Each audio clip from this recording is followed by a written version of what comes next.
So for the typical negotiation process for licensing an IP from someone, what is the usual timeline? Like how long should a developer expect that kind of process to take?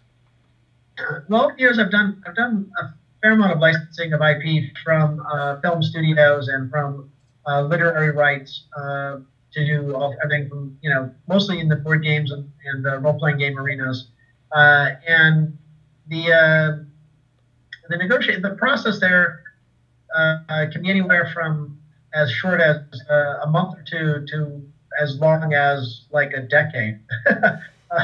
Which, right, when I was working on Star Wars, it took me a decade to get a license. But most of it comes down to being able to present the property owner a really clear vision of what you want to create, a very clear way that they can clearly see how it adds to their property equity and value, how it doesn't undermine the quality and the continuity that that they're trying to preserve, and then trying to have it, the rights you're trying to acquire, fit in within the scope of rights that they've already licensed out, because that's one of the biggest issues is how many of those rights are already out there, and they thus can't license with you because they've already licensed others. So that's often a collaborative thing that you're doing with them, is trying to define the rights, define the license in a way that doesn't conflict with existing licenses. But as I say, it can be anything from a couple months to, well, Star Wars one, that's unusual. But, typically, if somebody's got a licensing department and they're in that business, it's not going to be more than, 2 to 3, 4 months to be able to put it all together.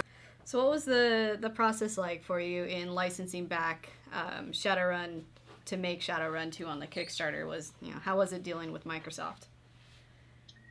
Well, actually, I licensed the FASA catalog of properties from Microsoft when I was at Smith and Tinker, which is a company I founded roughly 5 years ago, 6 years ago, and that we had initially negotiating to purchase the properties, and then Microsoft decided that they wanted to license them instead, and so we worked out the license, and that it was a collaborative and good process to reach that point.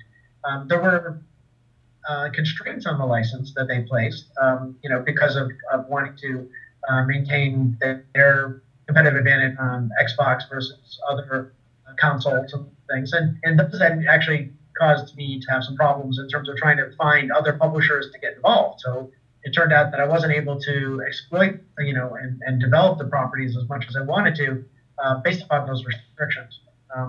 And in fact, in the case of Shadowrun, was kind of, ended up laying fallow. And then after I had subsequently left Smith and Tinker and founded Harebrained Schemes, and we wanted to, saw an opportunity to do Shadowrun.